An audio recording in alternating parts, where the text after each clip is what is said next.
in person. Drop it off. All right, the Great Outdoors is calling us now, maybe a little bit more than usual, but social distancing on the trail is taking on a whole new meaning, especially when we talk about social distancing with the bears.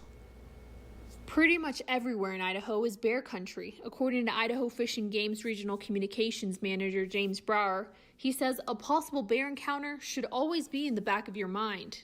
Even if you're doing everything right, things can happen, but there's a lot of things you can do just to sort of to increase your odds of coming out safely and having a successful trip and avoiding a bear encounter. For starters, Brower says you should always carry bear spray, where it's easily accessible, like strapped to your hip, and make sure you know how to use it. Encounters usually occur at a very short distance. They're not, it's not like the bear's 300 yards away and then just starts barreling at you. It's usually that the bear is surprised, you come around a corner, or it was in the bushes right nearby sleeping maybe.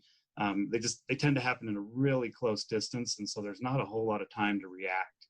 Brower goes on to say making noise by wearing bells, talking, or laughing with your group is also important. He recommends going in a group of 3 or more people. Most of the time, in almost all situations, if a bear hears you coming, they're going to skedaddle way before you get to them, and they'll smell you a lot of times too before you get there.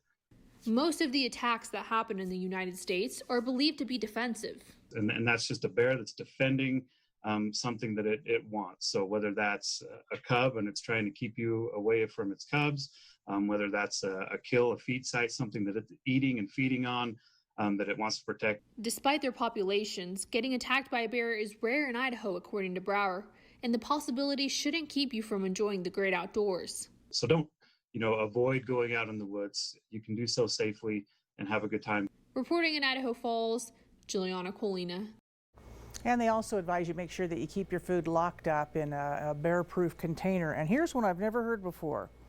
Don't wear the same clothes you cooked in that night to bed in the tent or whatever. That makes a lot of sense because you're probably cooking bacon and eggs. Yeah, I've never heard of that. You smell like bacon. Okay, good to know.